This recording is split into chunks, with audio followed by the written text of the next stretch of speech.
obrigado, Dr. Bernardo. Deus abençoe toda a galera aí. Leandro Ruchel, o que o avião russo que está sob sanções americanas veio fazer no Brasil? Por que ele saiu do Brasil e foi para a Venezuela? Boa pergunta, né? Ricardo Roveran, Maduro pegou o táxi, disse-me uma fonte do Mato Grosso. Será que o Maduro fugiu no avião? Não se sabe, né? A gente não sabe. Meio independente, olha aí. Drones americanos se movimentam sobre a Venezuela e Maduro é levado para um bunker. Dennis Dean, Estados Unidos posicionam no Caribe o porta-aviões USS Gerald Ford, capaz de lançar 75 caças e operar 20 anos sem reabastecer. Mensagem clara de Washington e Maduro entendeu o recado. Ivan Kleber, atual movimentação militar e tensões na América do Sul é a maior região desde a Guerra das Falklands em 1982. Ivan Kleber. O assunto agora é a crise entre Brasil e Estados Unidos. Uma decisão do ministro Flávio Dino do Supremo determina que leis estrangeiras não valem automaticamente no Brasil, o que, em tese, pode impedir a aplicação em território brasileiro das sanções impostas pelo governo Trump ao ministro Alexandre de Moraes. Quem explica tudo pra gente ao vivo é a Heloísa Torres. Boa noite, Elo. Oi, Renata. Boa noite. Olá a todos do canal Web Mídia, sejam todos bem-vindos. Pessoal, vamos observar esse vídeo agora aqui, tá? Tá fortíssimo, um vídeo bem rápido, simples, mas bem objetivo, tá? Já peço a vocês que deixem o seu like e observe o que está sendo dito aqui, o Flávio Dino e outras coisas que vem acontecendo aí em relação ao nosso Brasil. E também o pastor Sandro Rocha vai alertar você sobre um determinado assunto, tá bom? Vamos lá, fica com o vídeo aí até o finalzinho.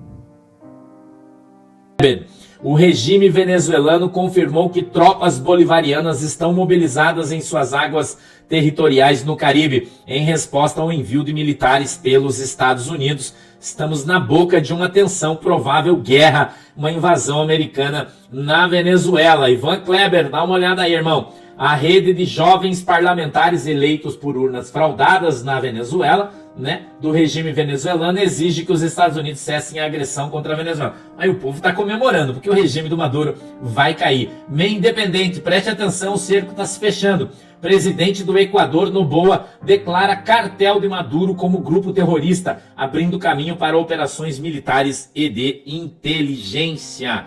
Pra caramba, dá uma olhada aí, irmão. Tensão na tríplice fronteira entre a Colômbia, o Peru e o Brasil. Dá uma olhada aí, irmão. Soldados e guardas costeiras peruanas patrulham Santa Rosa em Loreto em meio a disputas territoriais com a Colômbia. E o exército brasileiro também postado na sua fronteira. Uma tensão que pode também gerar ali uma muvuca. Diário 360. Dá uma olhada aí, irmão. Trump e Putin se reúnem no Alasca para negociar paz na guerra da Ucrânia. Notícias de Israel. Hezbollah ameaça guerra civil no Líbano caso o grupo terrorista seja desarmado. Olha aí, irmão. Política CNN. Chefe do Hezbollah diz que não haverá vida se governo libanês confrontar o seu grupo. Tensões por todos os lados e agora nós vamos trazer os ventos e cartas narnianas. Você que veio aqui esperando por essas notícias de Nárnia, você narniano querido. Eita, mundo velho. Presta atenção, irmão. Presta atenção que os ventos são intensos. Nárnia está em chamas. Nárnia Central está numa temperatura muito acima do normal. Muitos estão tendo ataque de nervos e parece que o final de semana vai ser bem difícil para muita gente em Nárnia Central. Lembrando você que os ventos e as cartas, eles são de ficção e não traduzem a realidade de pessoas, entidades ou fatos. Vento 1, Pastor. Nárnia do Norte já sabe que Nárnia do Sul está dando suporte na fuga do podre para a terra do urso ou do panda. Os ventos são do alto escalão do Reinado do Norte. E o envio de tropas para a terra do podre é para também capturar o podre e derrubar todo o seu império de narco-ratos que o podre, entre outros, mandam e coordenam. Os pássaros de ferro que estava em Nárnia do Sul e foi para a terra do podre pertence ao Wagner, que continua a serviço do reinado dos ursos. Grupo esse que ajudou o Podre a tomar as festas no reino. Nárnia do Norte vai buscar e derrubar o regime usando a força, com o apoio incondicional da grande casa de Nárnia do Norte Central. Loirão quer o Podre vivo ou no bico do urubu e todo o império destruído. Dentro de poucos dias, Loirão irá chocar o mundo internarniano com outras revelações. O ultimato que deu para Nárnia do Sul, se não seguir, será derrubado economicamente. Não só com as operações do Norte, que envolvem a captura do Podre, entre outras revelações, trazendo à tona que outros reinados se abastecem com o narco-estado, vindo da terra do Podre. Em breve, não será apenas Podre a ser capturado, mas outros reinados sócios da lista também, que entrarão no hall de capturados pelo Loirão, avisa o pastor. Vento 2, secretária. Ontem, após um jantar em Nárnia Central, entre 3 chanceleres, vazou o motivo de tanta preocupação. Na tarde de ontem, o Itamaraty, onde alguns começaram literalmente a entrar em pânico. Por algumas horas, nos bastidores, o próprio Itamaraty ficou em silêncio, até espelhos de retorno de todas as autoridades começarem sem parar a tocar na entidade. Um corre-corre jamais visto. O motivo? Uma ameaça real de proporções catastróficas econômicas para Nárnia do Sul. Loirão deu um prazo de 72 horas narnianas para Nárnia do Sul dar uma resposta clara às suas exigências. Libertar todos os cursandos. Afastar o macaco negro do seu galho. O Loirão vai assinar e anunciar que a economia de Nárnia do Sul é de alto risco para o mundo internarniano, sob um regime dentatorial. E no telefonema acalorado de um outro assessor do Departamento de Estado de Nárnia do Norte para um diplomata, ele disse, abre aspas, primeiro será o Podre, depois o Gambá. Fecha aspas. Pessoal, isso aqui é muito sério, tá? É muito sério. Observe bem o que está sendo falado, o que está acontecendo. Eu sei que muitas pessoas aí não acreditam, deixaram de acreditar, mas observe bem. As palavras que estão sendo ditas aqui é muito forte mesmo. Veja, o final de tudo isso é o que está mais impactante, tá? Vamos observar até o finalzinho. Macacos negros dos altos galhos é o retrato atual da crise, pois a cúpula do reinado e aliados políticos do Gambá na reunião culparam diretamente o macaco negro, pois, segundo eles, ele arrastou todas para essa crise diplomática e agora financeira com Nárnia do Norte. O ultimato do Norte, no prazo de 72 horas, lembrando, é para uma resposta de Nárnia do Sul. O prazo final para trâmites legais entre Nárnia do Norte e Nárnia do Sul, no cumprimento das exigências do Norte, é de 40 dias. Prazo total que os narnianos do Norte destruiriam a economia de Nárnia do Sul, segundo informações de fontes de Nárnia do Norte, que cobre a casa do Loirão.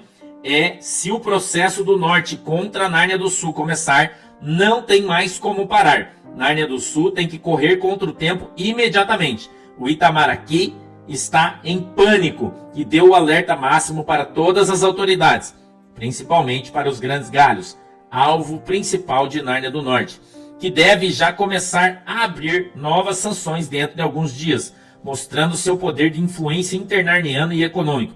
Palavras da cúpula, que estava apavorada entre eles. Segundo informações, os primeiros impactos para pressionar Nárnia do Sul será uma escalada gigantesca no milho do Norte, no reinado, já anunciando um tsunami do Norte.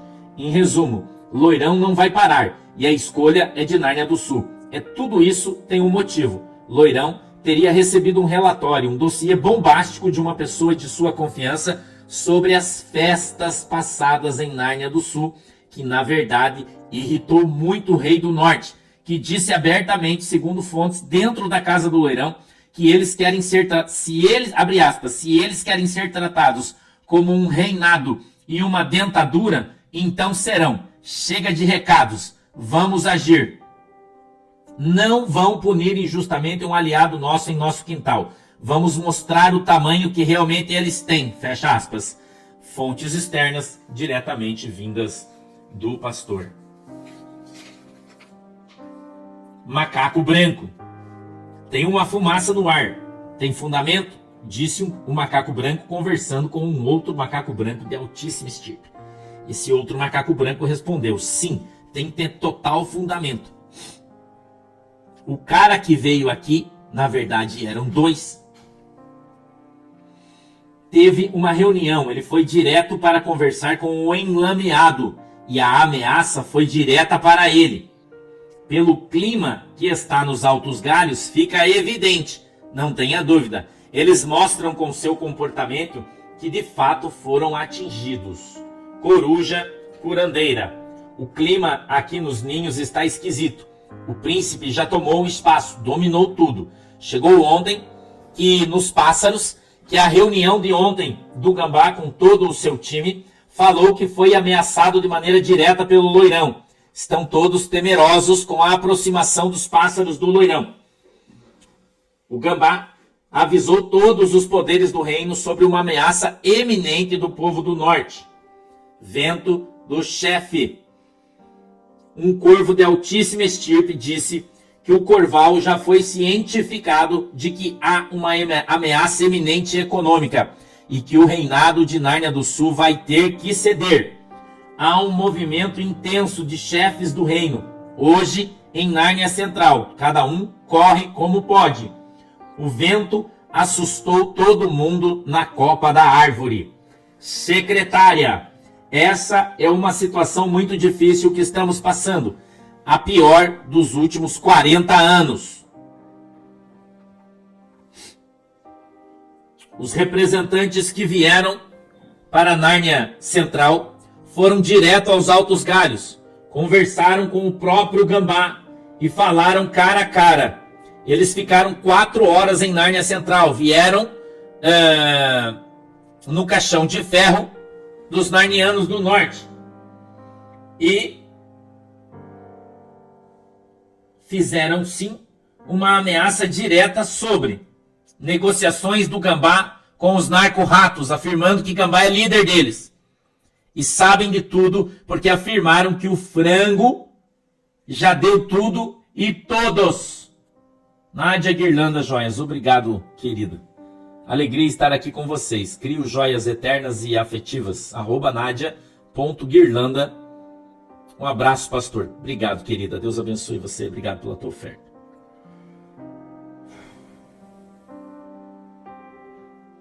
Eles têm prova de tudo que estão falando. E o que virá a seguir é algo muito grande. Segundo a secretária, um integrante do Itamaraty de altíssima estirpe, que já havia avisado que quando o loirão voltasse as coisas ficariam ruins, sempre foi ridicularizado pelo Salsa e pelo Maurinho Tamborim, Salsa Tamborim pelo Maurinho. Agora, as previsões mais pessimistas se cumpriram. E ele disse, essa briga, hoje de manhã no Itamaraty, é briga de cachorro grande. Se preparem, porque nós vamos ver os ratos pularem do navio. Disse que todos os que moram em Nárnia do Sul vão sentir isso. De fato... Para você também, para todo mundo, a decisão do ministro Flávio Dino foi num processo que não tem nada a ver com as sanções a Alexandre de Moraes, mas na prática acaba blindando o ministro, que é alvo da Lei Magnitsky. Segundo Flávio Dino, leis estrangeiras não têm validade automática no Brasil. O entendimento vale para decisões judiciais, decretos e ordens do executivo de outros países por uma questão de soberania nacional, de acordo com o ministro. Pela decisão, bancos ou instituições financeiras não podem cumprir ordens dos Estados Unidos sem aval do Supremo. Vamos explicar como foi a decisão e qual ação foi usada para enquadrar as sanções de Donald Trump. A decisão de Flávio Dino veio numa ação do Instituto Brasileiro de Mineração, que recorreu ao Supremo ano passado para contestar um recurso de municípios brasileiros na Justiça da Inglaterra, para pedir às mineradoras envolvidas uma indenização pelo rompimento das barragens de Mariana e Brumadinho. Em março, uma liminar da Justiça inglesa determinou que o IBRAM desistisse da ação no Supremo. A resposta só veio hoje. O ministro Flávio Dino afirmou, sem citar a Lei Magnitsky, quando foi proposta a ação não havia urgência. Contudo, nesse período de pouco mais de um ano, o suporte empírico dessa controvérsia se alterou significativamente, sobretudo com o fortalecimento de ondas de imposição de força de algumas nações sobre outras. E segue afirmando que leis estrangeiras, atos administrativos, ordens executivas e diplomas similares não produzem efeitos em relação a pessoas naturais por atos em território brasileiro, relações jurídicas aqui celebradas, bens aqui situados, depositados, guardados e empresas que aqui atuem. E conclui que transações, operações, cancelamentos de contratos, bloqueios de ativos, transferências para o exterior ou oriundas do exterior por determinação do Estado estrangeiro em desacordo aos postulados dessa decisão dependem de expressa autorização dessa Corte. Bem, para a gente explicar um pouquinho como funcionam as transações bancárias, olha, os bancos brasileiros, principalmente os grandes, operam sob a lei brasileira em território nacional. Mas para transações com outros países são aplicadas normas internacionais como do sistema SWIFT. O SWIFT é uma rede global que conecta o sistema bancário internacional. Fora dele é quase impossível transferir dinheiro de um país para o outro de forma segura. Bancos russos, por exemplo, foram excluídos do SWIFT. Bem, na semana passada, o secretário executivo da Fazenda, Dario Durigan, esteve com um representante do sistema SWIFT, que, segundo ele, esclareceu que o sistema segue o marco legal europeu e não está sujeito a sanções arbitrárias de países específicos. Renata? Então é isso aí, pessoal. Agradeço a vocês, tá? Por ter ficado até o finalzinho. Já peço a vocês que deixem seu like, compartilhe, dê essa força nos ajudando aí com seu like, tá? Nos ajude bastante com seu like e também compartilhe ao máximo de pessoas. E se você quiser ser membro aqui do canal, seja membro, deixa essa forcinha aí, porque é muito importante, tá bom? Fiquem todos com Deus, em nome de Jesus. Até o próximo vídeo, assim se Deus permitir.